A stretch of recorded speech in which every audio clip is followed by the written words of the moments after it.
Welcome to the demonstration of NetSuite Cash 360. In this video, I'm going to demonstrate how the Cash 360 dashboard and Cash Forecast portlet provide both visibility into near-term cash flows, as well as easy-to-use preference drivers to build cash position forecasts. I'm logged in as my default controller role. In this scenario, I am tasked to provide management with a 3-month cash forecast to ensure there's adequate cash on hand to meet company commitments and objectives. First thing I'll do is navigate to my Cash 360 dashboard. Opening up the dashboard in a new tab, I have one view of my complete cash position. Here on the dashboard, I can see account balances such as my bank balance, my receivables balance, as well as my accounts payable balance. I can also see a weekly activity table of my cash inflows against my cash outflows. Based on preferences I've set up in the system, I've developed a forecast on a weekly basis. With the dashboard, I can see a visual representation of this forecast over time. Additionally, on the dashboard, I can see some visualizations of my AR and AP aging summaries.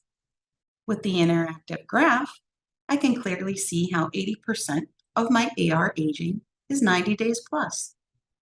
I can also get an idea of the transactions making up the balance as well as the customers. On the AP side, I can drill into my current balances.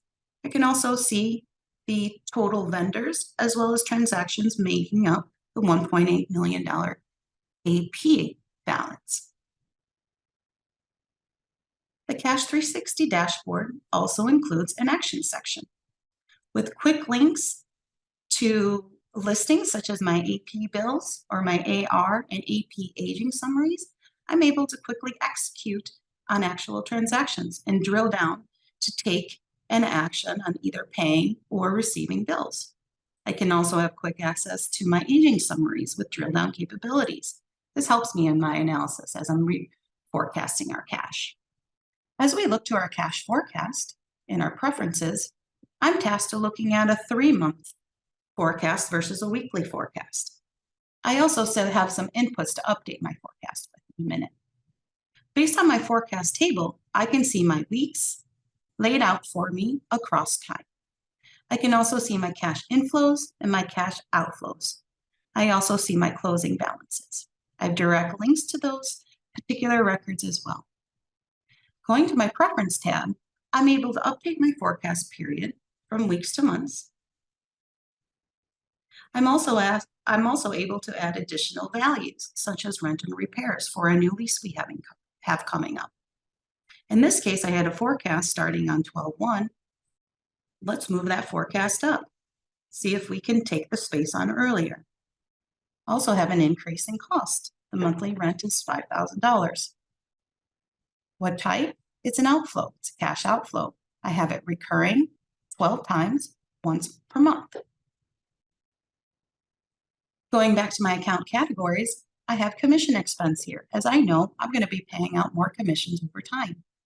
Currently in my forecast, I'm using the last 6 months of data as an average and a movement of 20% increase.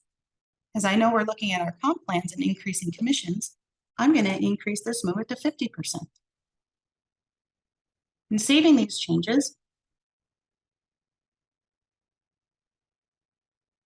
I should be able to reflect a new cash forecast.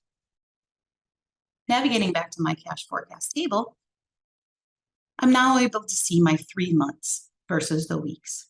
I'm able to see my rent and repairs adjustment starting in the month of November, $5,000 a month, as well as that uptick in commissions expense. So as you can see, from a few clicks of a button, I'm able to visually update our cash forecast from weeks to months, as well as incorporate some additional values. Through the graphs, I'm able to continually see these visuals and see the trending line across time. Thank you for watching this demonstration. If you have any questions, please reach out to your account manager.